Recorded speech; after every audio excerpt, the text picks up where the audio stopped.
ప్రార్థన ఒక్కటే తను జయిస్తాం అనుకుంటారు. మీకు తెలుసా, నువ్వు ప్రార్థన చేయకపోతే కూడా ప్రాబ్లం ఉండదు, చేయదని చెప్పట్లే. కానీ నువ్వు విశ్వాసం లేకపోతే, నీకు విశ్వాసం లేకుండా నువ్వు ప్రార్థన చేసినా వేస్ట్. ఎందుకంటే విశ్వాస సంబంధమైన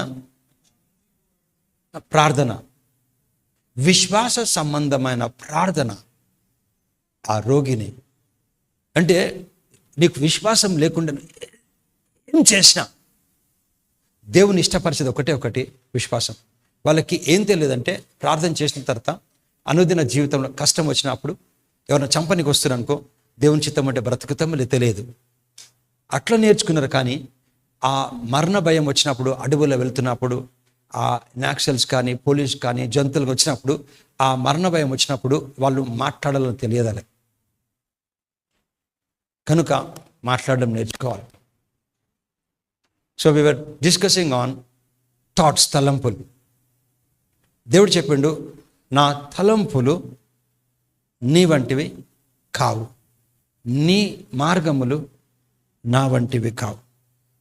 భూమికి ఆకాశమునకున్నటువంటి వ్యత్యాసము. ఇప్పుడు 2030 సంవత్సరాల లోపల దేవుడు ఎప్పుడైనా వచ్చేస్తాడంటే మనుషులు నమ్మరు. Don't put it back only. Okay, so మనుషులు నమ్మరు, కానీ ఇది నిజం,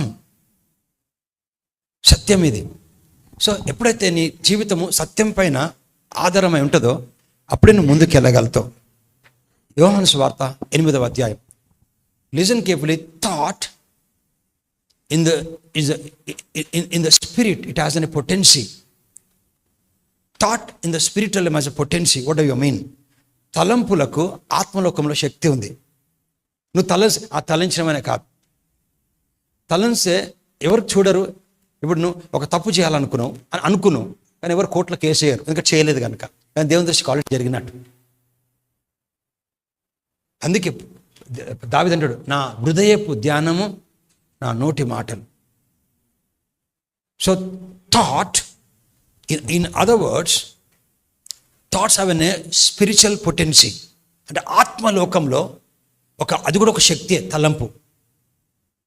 అందుకోసమే యూ షుడ్ బి స్ట్రాంగ్. అందుకే పాలుడు క్రీస్తుకు కలిగిన ఏముంటుంది, ఈ మనసు మీరు కలిగి ఉండడి.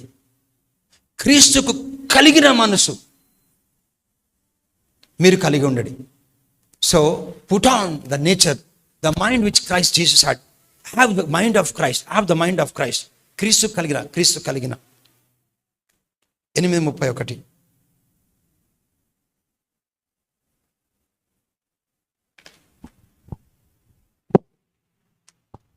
యోహాను సువార్త 8:31. కాబట్టి యేసు తను నమ్మిన యూదులతో, అందరితో కాదు, నమ్మిన యూదులతోనే. అందరు నమ్మలే.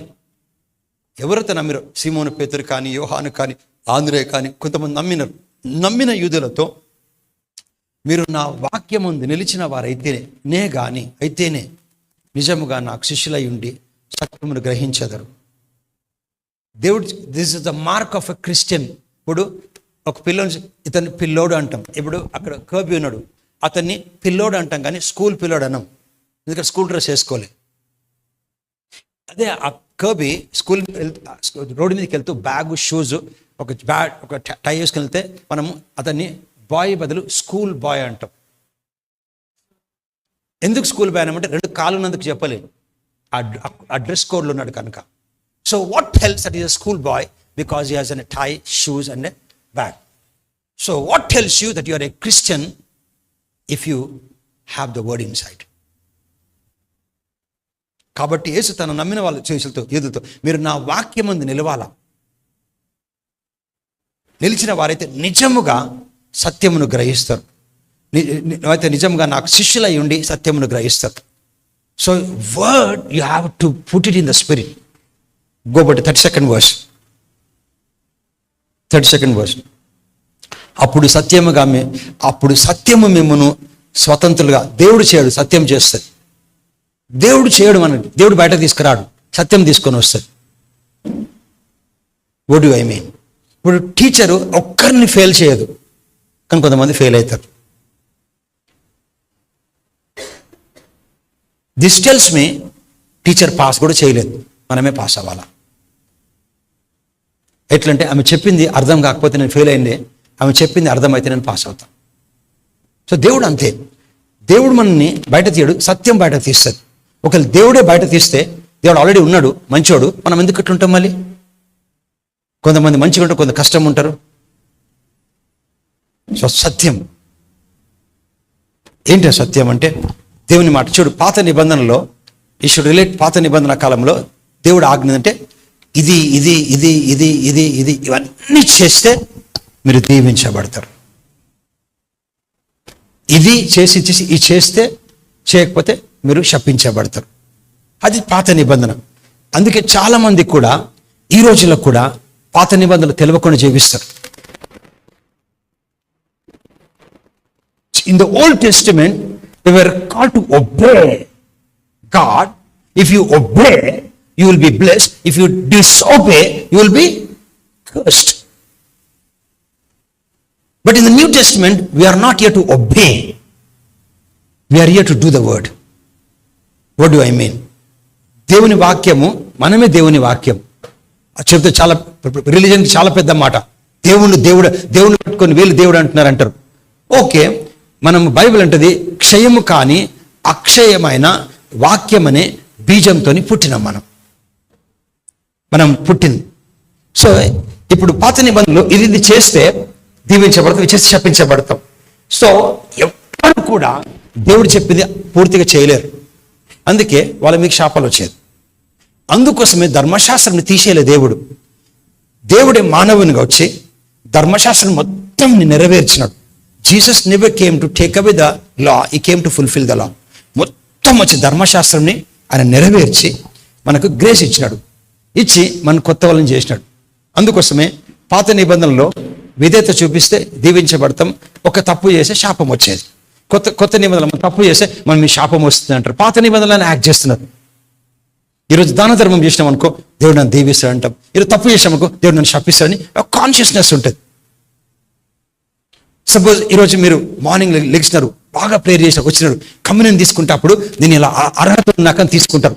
అనుకోకుండా వచ్చేప్పుడు గొడవ పడింది అనుకో, తప్పుగా మాట్లాడారు అనుకో, ఇక్కడ వస్తే కమ్యూనియన్ తీసుకుంటేప్పుడు నాకు అర్హత లేదంటారు అని ధర్మశాస్త్రం స్లిప్ అవుతారు తెలియకుండా. ఎందుకంటే నువ్వు తెలవాల ఎవరువో. 2వ కొరింథీయులకు రాసిన పత్రిక 5వ అధ్యాయం, 2 Corinthians chapter number 5 and verse 17.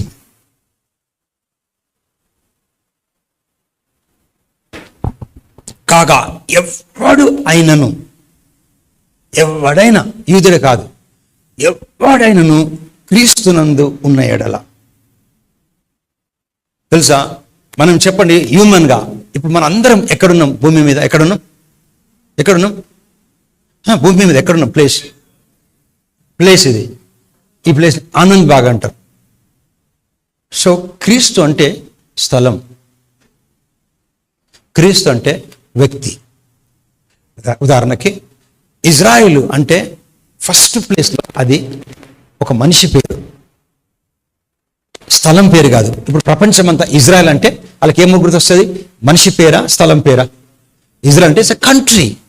Actually originally Israel అంటే యాకోబుకి దేవుడు పేరు మార్చిను ఇజ్రాయెల్ అని చెప్పినాడు.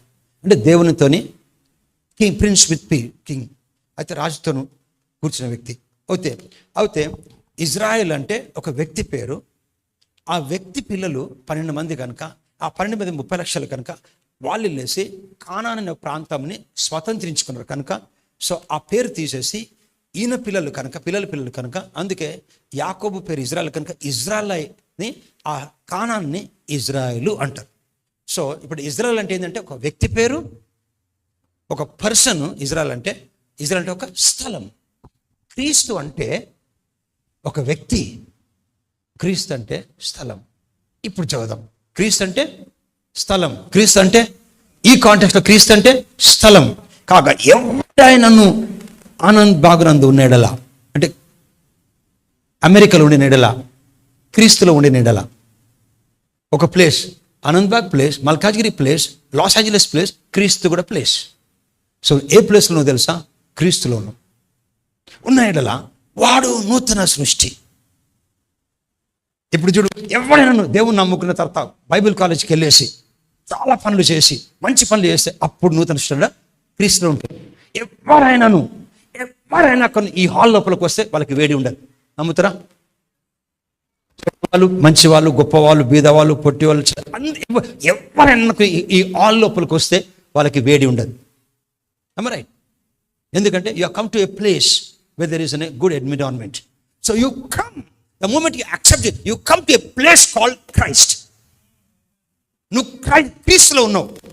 నువ్వు ఇక్కడ ఉండే పిల్లలు గోల చేసినా వాళ్ళకి చల్లగా ఉంటుంది, మంచిగున్నా చల్లగా ఉంటుంది, చెడ్డగున్నా చల్లగా ఉంటుంది, వాళ్ళు తప్పు చేసినా చల్లగా ఉంటుంది.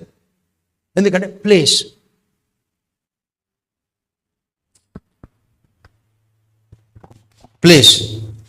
కాగా ఎవడు అయినను క్రీస్తునందు ఉండేలా. క్వశ్చన్, క్రీస్తులో ఉండే ఏంటంటే యేసుప్రభు నమ్ముకోవాలి, మనం నమ్ముకున్నాం. నువ్వు ఒక ప్లేస్కి వచ్చి యు హావ్ అరైవ్డ్. వాడు నూతన సృష్టి, అంటే నూతన సృష్టివి. పాతవన్నీ గతించిపోయినాయి. ఇదిగో క్రొత్తవాయను, సమస్తము క్రొత్తవాయను. Go to 18th verse. సమస్తమును క్రొత్తగా ఎవరు చేసి తెలుసా? దేవుడు చేసినాడు. దేవుడు చేసిన తర్వాత ఆ వ్యక్తి, నేను బైబిల్ కాలేజ్ పోతేనే మంచిగా అవుతా, పోవద్దని చెప్పట్లేదు. నేను ఇది చేస్తేనే, ఈ దాన ధర్మం చేసి, ఎక్కువ ప్రార్థన చేసి, నేను రెగ్యులర్ సండే సర్వీస్కి పోతేనే నేను నూతన సృష్టి అంటే అబద్ధం. మరి ఇవన్నీ ఎందుకు చేస్తారంటే నూతన సృష్టి చేస్తుంది. మళ్ళీ చెప్తాను చూడు, మనము నీతిగా బ్రతికినందుకు నీతిమంతులం కాము, నీతిమంతుడు నీతి కార్యాలు చేస్తాడు.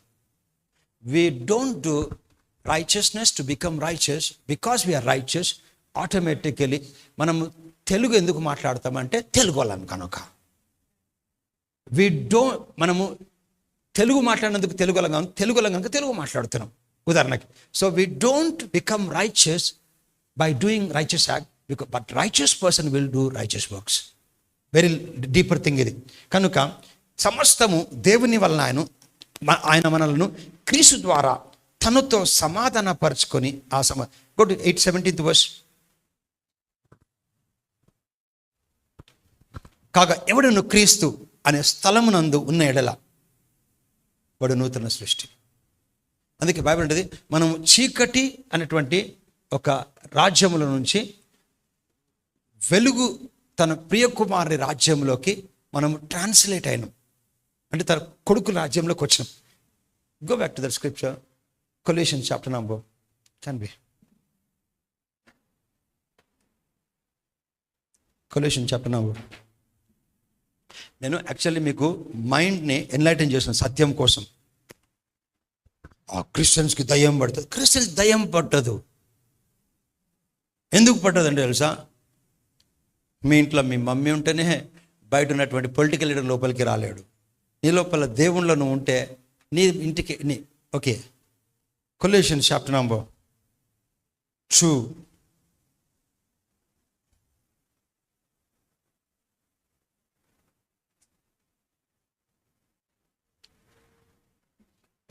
Colossians chapter number 1 and verse 13.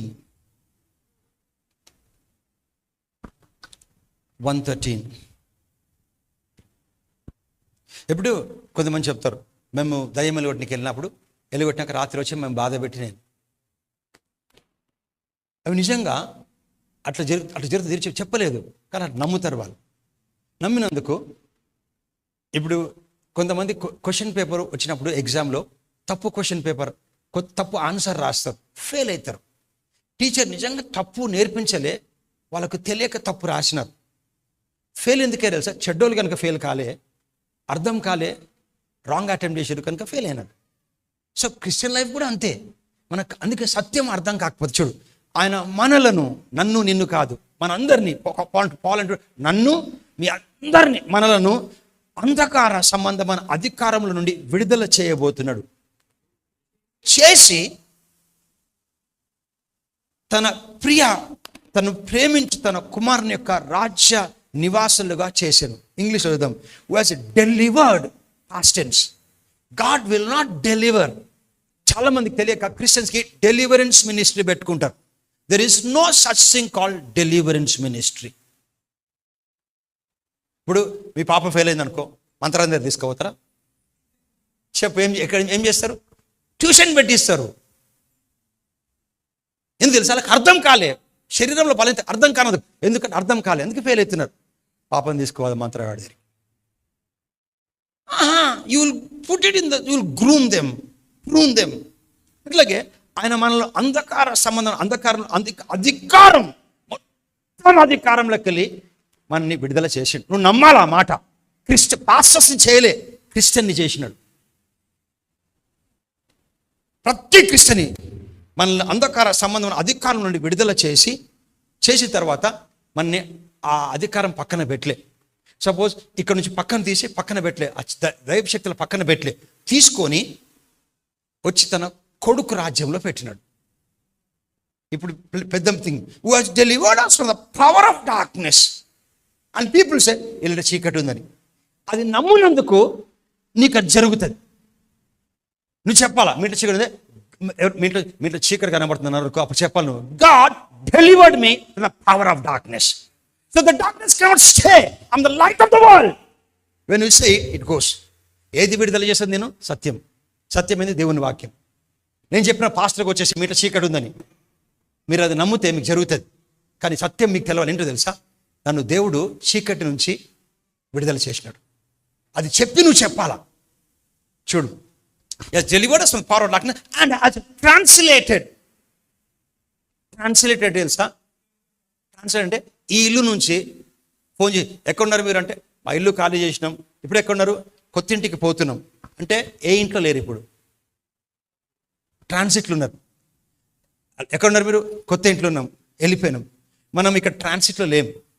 Transit అంటే అపవాది మళ్ళీ వచ్చి మార్గ మధ్యలో పట్టుకునే ఛాన్స్ ఉంటుంది. అనారోగ్యము, వ్యాధి, కష్టం.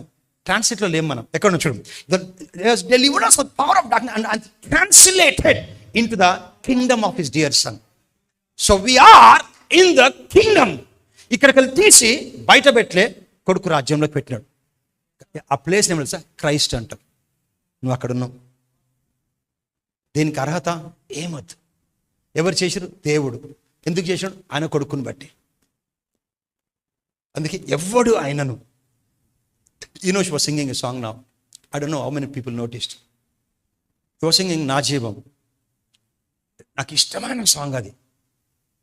కానీ అందులో ఒకటే ఒక మాట రైట్ ఉండదు. అది ఒకటే మాట. దాన్ని మేమందరం చేంజ్ చేసుకున్నాం. And I was watching what this boy was going to sing. But he sung properly. So, విరిగి నలిగిన హృదయం పాత నిబంధన అది. విరిగి నలిగిన హృదయమే నేక. దేవునికి విరిగి నలిగిన హృదయం పాత నిబంధన. కొత్త నిబంధనలో ఎవడైనాను క్రీస్తులో ఉంటే నూతన సృష్టి. పాతవి విరిగిపోయి అతకబెట్టాడు, అది పోయింది. ఇంట్లో ఒక గ్లాస్ ఊకి విరిగిపోయి అతకబెడితే పక్కన పెడితే కొత్తది కొనుక్కరా అంటారు. So God removed.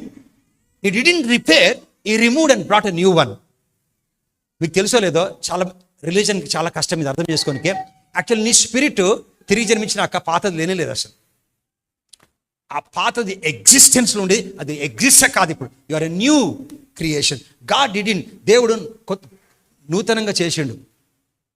దేవుడు దాన్ని రిపేర్ చేయలే, దాన్ని మంచిగా చేయలే, దాన్ని బాగు చేయలే, దాన్ని అతికించలే, నూతనం చేసిన. వచ్చిన తర్వాత చూడు, ఆయన మనల్ని అంధకార సంబంధమైన అధికారం నుండి విడుదల చేసి తాను ప్రేమించిన తన కుమారుని యొక్క రాజ్యంలోకి మనని నివాసులుగా చేసింది. అందుకోసమే దయ్యము ఆ స్థలంలోకి పోలేదు. ఏ స్థలంకి? ఎక్కడో ఒక స్థలం పేరుంది, క్రీస్తు అనే స్థలంలో కనుక అక్కడి సిక్నెస్, మరణము, వ్యాధి అక్కడికి ఎంటర్ కాలేదు. ఈ సత్యము నీ గ్రహించకపోతే నీ సత్యం నీ స్వతంత్రం చేయదు. కానీ అందరికి వస్తుంది, సిక్నెస్ వస్తుంది, యాక్సిడెంట్స్ అవుతాయి. అవును, సేవకు బలందుకు మరణించినాడు, నువ్వు ప్రొటెక్షన్లు ఉన్నావు. you're in a place.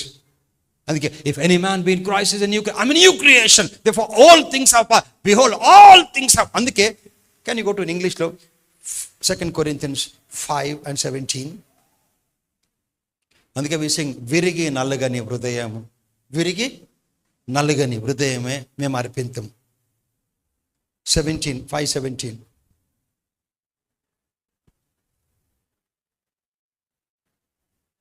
Therefore, if any man be in Christ, a new creation, all things are passed away. తర్వాత ఏముంది ఇంగ్లీష్లో? బిహోల్డ్. తెలుగులో దాన్ని ఏమంటారు తెలుసా? ఇదిగో. బిహోల్డ్ అంటే తెలుసా? For example I will put it. ఇప్పుడు నేను ఇతనికి ఇది ఇస్తున్నాను,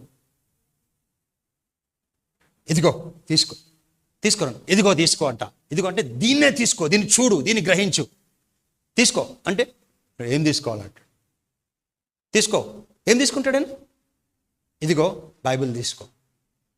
దేవుడు కూడా చూడు, నువ్వు గ్రహించు. నువ్వు ఒక ప్లేస్కి వచ్చినావు, నువ్వు విశ్వాసంతో, if you're believer you have come to a place. Behold, ఇదిగో చూడు, గ్రహించు. నువ్వు నూతన సృష్టివి, పాత వెళ్ళిపోయినాయి, అన్ని కొత్తవైనాయి. నువ్వు క్రీస్తు అనే ప్రశ్న, సిక్నెస్ రాలేదు, దరిద్రత రాలేదు, కష్టం రాలేదు. ఈ కాన్షియస్నెస్ని డెవలప్ చేసుకోవాలి. When you maintain this thing, అప్పుడు ఆ సత్యము నేను స్వతంత్ర. కానీ స్క్రిప్చర్ ఉండాలి. 2 కొరింథీయులు 5:17 కొత్తది, ఇదిగో అట్లా. ఎవడైనను, నేను కూడా నన్ను క్రీస్తులో, ఆ క్రిస్టియన్ని క్రీస్తులో అంటే క్రీస్తు అనే ప్లేస్ ఉంటే నూతన సృష్టి. నేను కూడా నూతన సృష్టి, నేను నూతన సృష్టి. తప్పులు జరుగుతాయి శరీరంలో, మనసులో, కానీ నూతన సృష్టి. దేనికోసం? ఆత్మ కోసం మాట్లాడుతున్నాడు, శరీరం కోసం. దేవుని నమ్మకం. నాకు నా కళ్ళు మంచి, నాకు బాడీ ఏమి ఇది కాలేదు, నాకు కలర్ పోయి వేరేగా రాలేదు. I'm same person outwardly. ఈ ఇల్లు అదే ఉంది, కానీ నిజమైన వ్యక్తి లోపల కొత్తగా అయిపోయాడు. చాలా అంటారు, మరి నేను నూతన సృష్టి, మరి మారలేదు నేను. కాదు, శరీరం మారుతుందని చెప్పలే. నువ్వు లోపల మనిషి, నిజమైన మనిషి ఉన్న చూడు, ఆత్మ మనిషి, అది కొత్త మనిషి అవుతుంది. దాని ద్వారా ఈ శరీరంలో సమస్యలు వెళ్ళిపోతాయి, అన్నీ వచ్చి God starts to help you out.